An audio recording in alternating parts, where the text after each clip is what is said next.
Hello friends, स्वागत है आपका एक बार फिर हमारे YouTube channel family study with Nazim में। तो फ्रेंड्स, आज के इस वीडियो में हम बात करेंगे कि संसद, हम देखेंगे संसद होती क्या है, संसद के कौन कौन से अंग होते हैं और कौन से अनुच्छेद में संसद को रखा गया है, आखिर संसद होती क्या है, क्या कार्य है। तो फ्रेंड्स चलिए वीडियो को स्टार्ट करते हैं। तो फ्रेंड्स, अगर आपसे एक रिक्वेस्ट है, अगर आप हमारे चैनल पर नए हैं तो प्लीज़ चैनल को सब्सक्राइब करें और वीडियो को ज़्यादा से ज़्यादा लाइक एंड शेयर करें।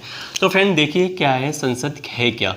तो फ्रेंड जैसे कि आप सभी को पता है कि सरकार कौन बनाता है, सरकार कौन बनाता है, हम बनाते हैं, यानी कि जनता बनाती है।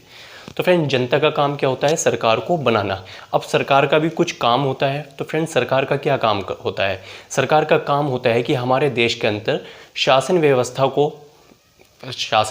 को चलाना, सही तरीके से कानून बनाकर देश में शांति का माहौल बन करना और देश पे यानी कि हमारे ऊपर ही शासन करना। सरकार का काम ये होता है। और सरकार भी बनाता कौन है, हम ही बनाते हैं, और वो हमारे ऊपर ही शासन करती है। तो फ्रेंड्स देखिए, अब हम बात करते हैं देखिए संसद के बारे में कि संसद है क्या। सबसे पहले हम देखेंगे संविधान में स्थिति क्या है। संविधान में स्थिति, तो फ्रेंड्स हम बात करें, अगर हम संसद की यानी कि पार्लियामेंट की बात करें कि भारतीय संविधान में पार्लियामेंट की स्थिति क्या है, यानी कि संसद की स्थिति क्या है।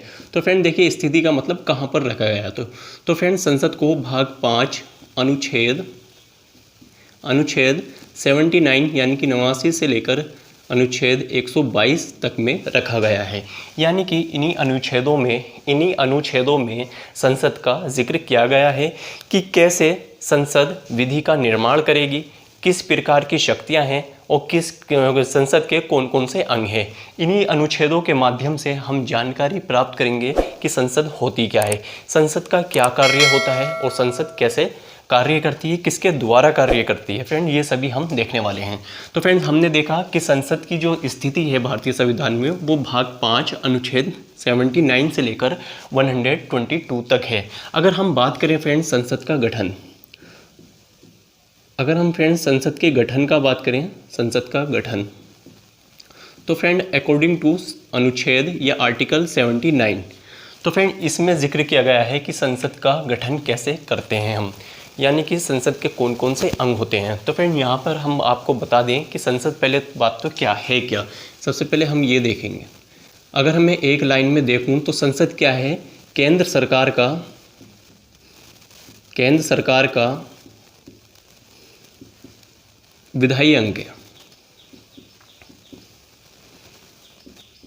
यानी जो भी हमारे देश में जनता के ऊपर ये जो शासन करते हैं, कैसे करते हैं, कानून बनाकर करते हैं, विधि का निर्माण करके करते हैं।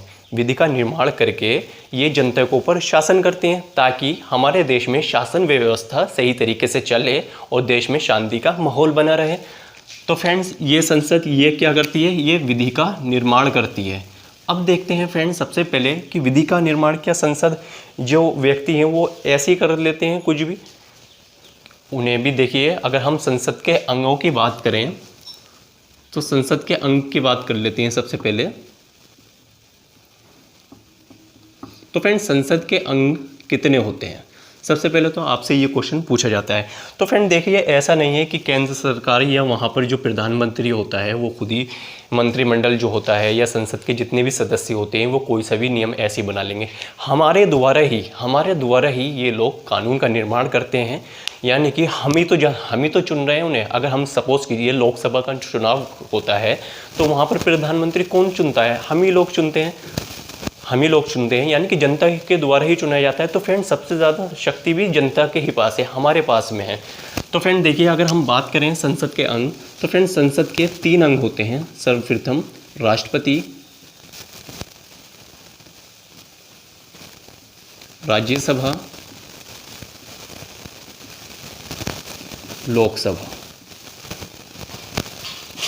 लोकसभा को निम्न सदन या निचला सदन भी बोलते हैं, और लोकसभा को निम्न सदन बोलते हैं और राज्यसभा को उच्च सदन बोलते हैं। अब फ्रेंड्स देखिए, इसमें भी एक अपना कॉन्सेप्ट है कि हम लोकसभा को निम्न सदन और राज्यसभा को हम उच्च सदन क्यों कहते हैं। तो फ्रेंड देखिए, जैसे कि आप सभी को पता है, लोकसभा का कार्यकाल कितना होता है फ्रेंड? 5 वर्ष होता है, 5 वर्ष होता है। या आपातकाल की स्थिति में इसका कार्यकाल 1 वर्ष बढ़ाया भी जा सकता है। तो फ्रेंड वैसे तो जनरली हमारा जो लोकसभा का कार्यकाल होता है वो कितना होता है? 5 वर्ष होता है। इसलिए लोकसभा क्या हो सकती है? भंग भी हो सकती है। लोकसभा प्रत्येक 5 वर्ष के बाद तो भंग होती है, परंतु ये इस वर्ष से पहले भी भंग हो सकती है। किसके द्वारा? राष्ट्रपति के द्वारा। अब राष्ट्रपति क्या अपनी इच्छा अनुसार कर देगा? नहीं। राष्ट्रपति भी प्रधानमंत्री की सलाह के द्वारा अब प्रधानमंत्री को कौन सलाह देगा? मंत्रिमंडल। और उनके द्वारा, प्रधानमंत्री के द्वारा राष्ट्रपति को सलाह दी जाती है कि वो लोकसभा को भंग कर दें। तो इस माध्यम से राष्ट्रपति क्या करता है? लोकसभा को भंग कर सकता है टाइम से पहले, 5 वर्ष पूरे होने से पहले भी। अब बात आती है फ्रेंड राज्यसभा, इसलिए ही हम इसे क्या बोलते हैं? निम्न सदन भी बोलते हैं। अगर आपसे मालूम कर लिया जाए कि संसद का लोकप्रिय सदन किसे कहते हैं, तो इसे ही, लोकसभा को भी लोकप्रिय सदन कहते हैं। अब देखिए इसे लोकप्रिय सदन क्यों कहते हैं। तो फ्रेंड देखिए, लोकसभा यानी कि 18 वर्ष की जो आयु पूर्ण कर चुका हो व्यक्ति, तो फ्रेंड ऐसे व्यक्ति लोकसभा में क्या करते हैं? वयस्क मत अधिकार देते हैं। यानी कि वह यहाँ पर भारत के सभी लोगों के द्वारा, भारत के सभी प्रत्येक नागरिक के द्वारा लोकसभा के सदस्यों को चुना जाता है। इसलिए ये लोकप्रिय सदन भी कहलाता है और इसलिए ही इसे निम्न सदन बोलते हैं और इसे भंग भी किया जा सकता है टाइम से पहले। अगर हम बात करें राज्यसभा के बारे में, तो फ्रेंड ये उच्च सदन इसलिए कहा जाता है क्योंकि ये एक स्थायी सदन है। ये कैसा सदन है? ये स्थायी सदन है। ये क्या है? ये स्थायी सदन है और ये क्या है? अस्थायी सदन है। अगर हम इसके कार्यकाल की बात करें, वैसे तो राज्यसभा का कार्यकाल 6 वर्ष का होता है, परंतु इसके जो निर्वाचित सदस्य हैं वो प्रत्येक 2 वर्ष में 1/3 सदस्य अपने पद से त्याग दे देते हैं। तो फ्रेंड यहाँ से हमने समझा, इसलिए हम इसे उच्च सदन और इसे निम्न सदन बोलते हैं और राष्ट्रपति संसद का अभिन्न अंग होता है। अब बात आती है फ्रेंड, क्या राष्ट्रपति संसद का सदस्य होता है? तो फ्रेंड्स यहाँ पर राष्ट्रपति कभी भी संसद का सदस्य नहीं होता और ना ही ये लोकसभा तथा राज्यसभा इन दोनों सदनों में कभी बैठता है या बैठक करता है। तो फ्रेंड इसलिए ही राष्ट्रपति, देखिए राष्ट्रपति सदस्य तो नहीं है मगर राष्ट्रपति अंग है। अब देखिए कहने का मतलब क्या है, अगर राष्ट्रपति राज्यसभा तथा लोकसभा का अंग नहीं है तो वह कार्य कैसे करता है। तो फ्रेंड देखिए, आप सभी को पता है जब भी कोई विधेयक राज्यसभा या लोकसभा में पारित होता है और वो यहाँ से पास हो जाता है तो फिर हम कहाँ भेजते हैं? राष्ट्रपति के पास भेजते हैं। ये विधेयक तब तक विधि नहीं बन सकती, तब तक अधिनियम नहीं बन सकता जब तक राष्ट्रपति इसे अनुमति न दें। यानी कि राष्ट्रपति के हस्ताक्षर के बिना कोई भी विधेयक विधि नहीं बन सकती। जो भी संसद में काम होता है, विधायिका का या कोई भी कानून बनता है, वो किसके नाम से बनता है? वो राष्ट्रपति के नाम से बनता है। तो फ्रेंड्स ये थे हमारे संसद के बारे में कुछ महत्वपूर्ण तथ्य जो कि आपको जानना बहुत ही ज़्यादा महत्वपूर्ण था।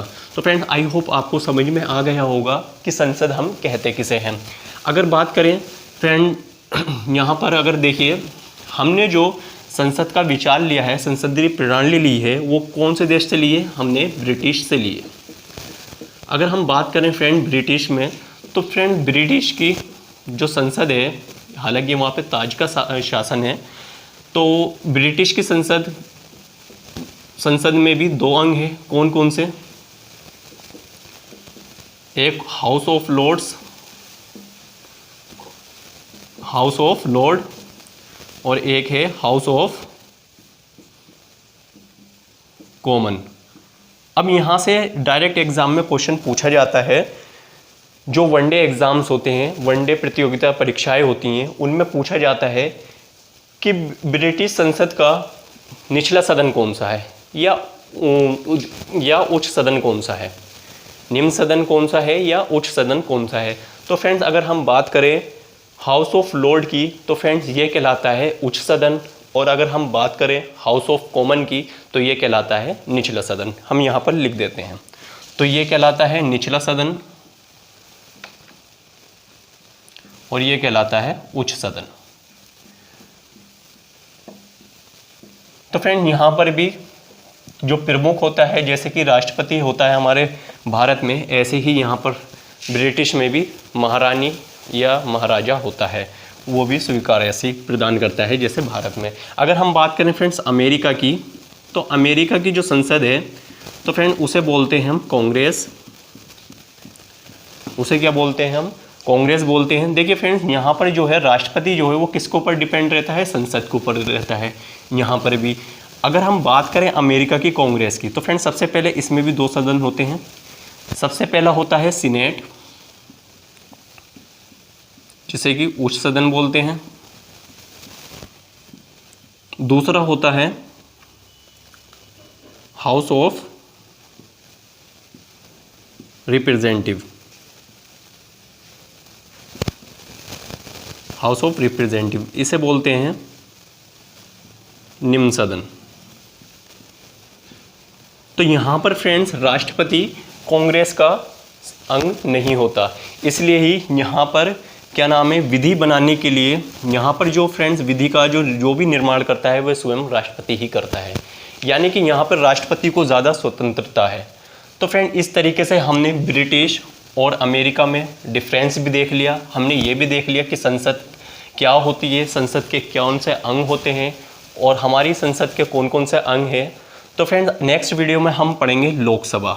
इस वीडियो को हम यहीं पे रोकते हैं, क्योंकि फ्रेंड्स ताकि वीडियो ज़्यादा लंबी ना हो। तो फ्रेंड्स हम आशा करते हैं आपको ये वीडियो पसंद आई होगी। अगर वीडियो अच्छी लगे तो प्लीज़ वीडियो को लाइक करें, शेयर करें एंड चैनल को ज़्यादा से ज़्यादा सब्सक्राइब करें। मिलते हैं नेक्स्ट वीडियो में। Thank you.